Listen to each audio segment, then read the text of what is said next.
Ya, mengapa KPU mengubah format dialog dan meniadakan debat khusus Cawapres? Benarkah atas permintaan salah satu paslon? Kita akan membahasnya bersama dengan Direktur Eksekutif Perkumpulan untuk Pemilu dan Demokrasi atau Perludem, Hoirunisa Nur Agustianti.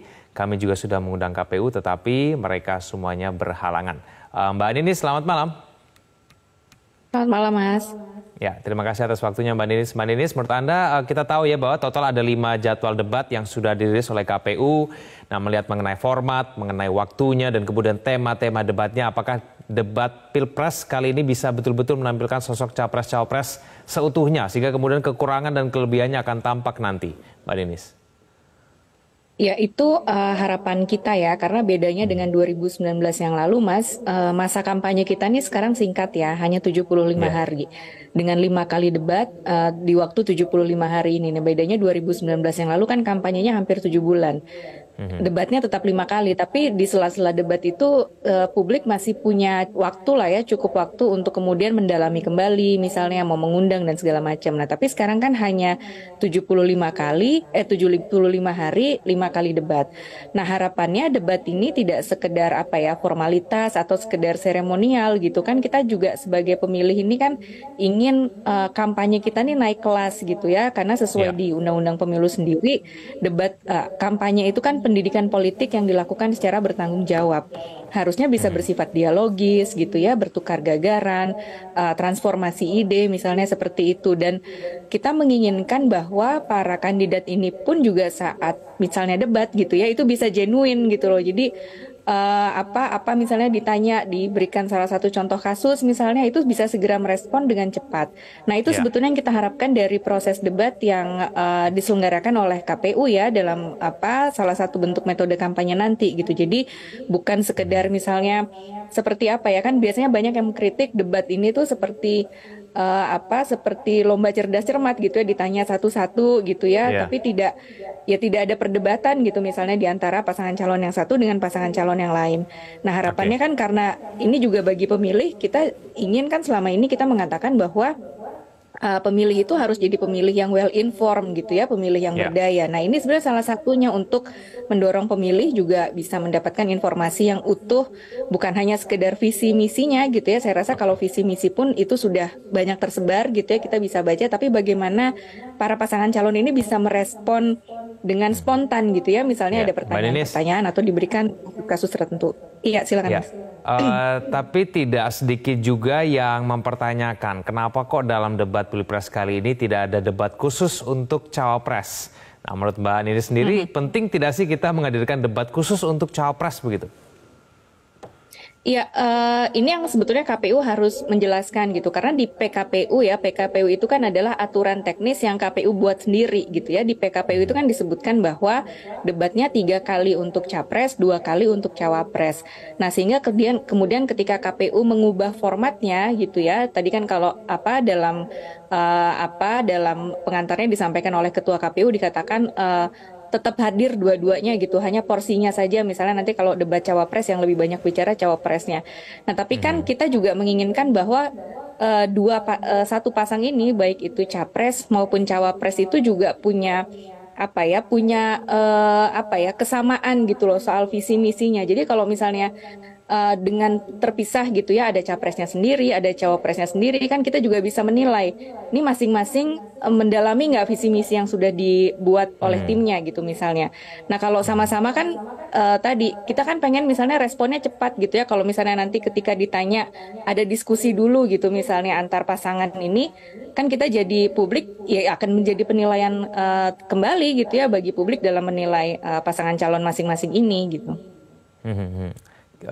Dengan tidak adanya debat khusus untuk Capres, kira-kira menguntungkan salah satu paslon tidak sih, Mbak Ninis? Ini publik yang akan menilai sebetulnya, karena publik tuh ingin melihat sebetulnya Mas, 6 orang ini nih sebetulnya punya gagasan apa gitu. Jadi bukan hanya si presidennya saja, tapi juga si wakil presidennya, karena wakil presiden ini kan bukan sekedar bukan sekedar pasangan yang kemudian tidak tampil gitu nanti ketika misalnya mereka sedang bertugas. Nah, dua-duanya ini kan harus punya kesamaan visi misi, terinternalisasi dari visi misinya, Sehingga kalau Ya. kemudian yang satu misalnya tidak apa ya, tidak. Kembali di Prime Time News, pemirsa masih bersama dengan saya Direktur Eksekutif Perludem, Hoirunisa Nur Agustianti. Mbak Ninis, mohon maaf tadi kami terpotong diskusinya. Mbak Ninis, dengan 5 kali jadwal debat dengan tema yang berbeda-beda, apakah menurut Anda dalam 5 kali jadwal debat ini betul-betul program maupun gagasan, ide ini akan bisa muncul dari semua pasangan calon, apalagi kemudian semua debatnya ini dilakukan secara berpasangan begitu, tidak dipisah? Ya memang perubahan ini ya memang tidak seperti kebiasaannya KPU ya dalam menyelenggarakan debat gitu ya. Jadi memang ada debat capresnya, ada debat cawapresnya. Yang kalau menurut saya karena PKPU mengaturnya 3 kali debat capres, 2 kali debat cawapres, harusnya itu diubah gitu ya kalau memang mengubah formatnya.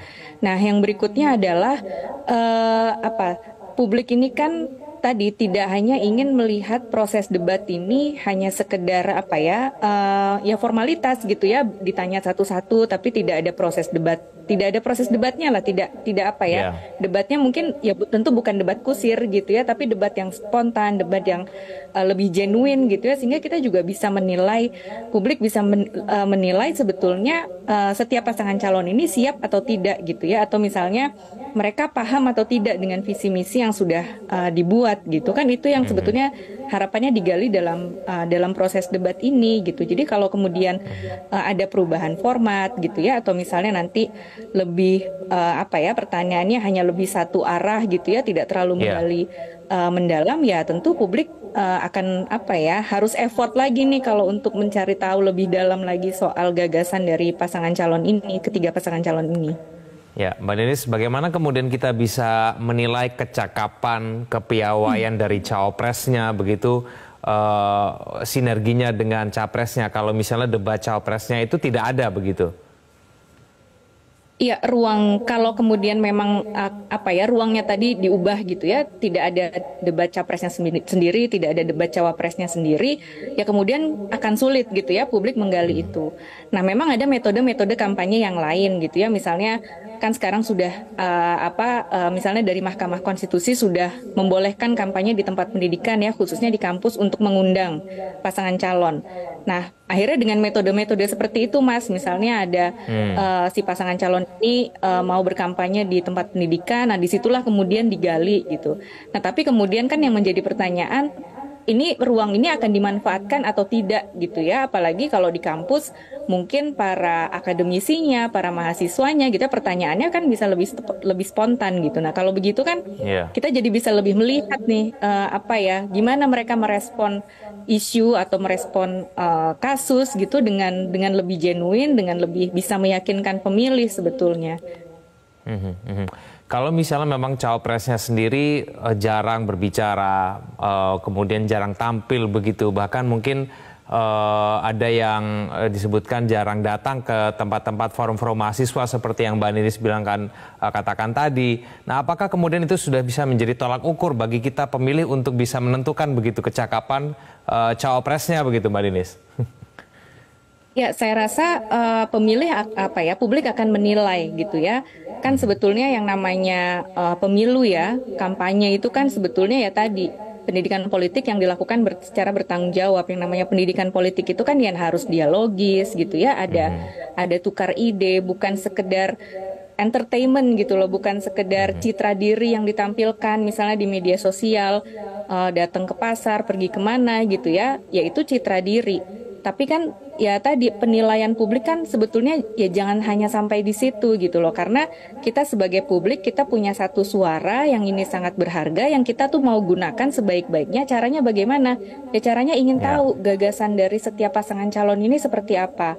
Kalau kemudian misalnya dalam dialog-dialog gitu ya nggak ada dialog, itu kan publik kemudian yang akan menilai gitu loh. Nanti mereka di hari H akan memilih yang mana nih, kan dalam proses mungkin bukan hanya 75 hari ini saja ya, sebelum masa kampanye kan sudah mulai nih ada yang sudah mulai lah ya turun ke masyarakat misalnya, itu kan juga sudah jadi penilaian publik gitu. Jadi publik kan menilainya nggak hanya di 75 hari ini saja atau misalnya di 5 kali debat ini saja gitu ya, tapi bagaimana misalnya berdialog dengan masyarakat itu kan juga dibutuhkan, karena nggak cukup hanya kampanye di media sosial gitu ya.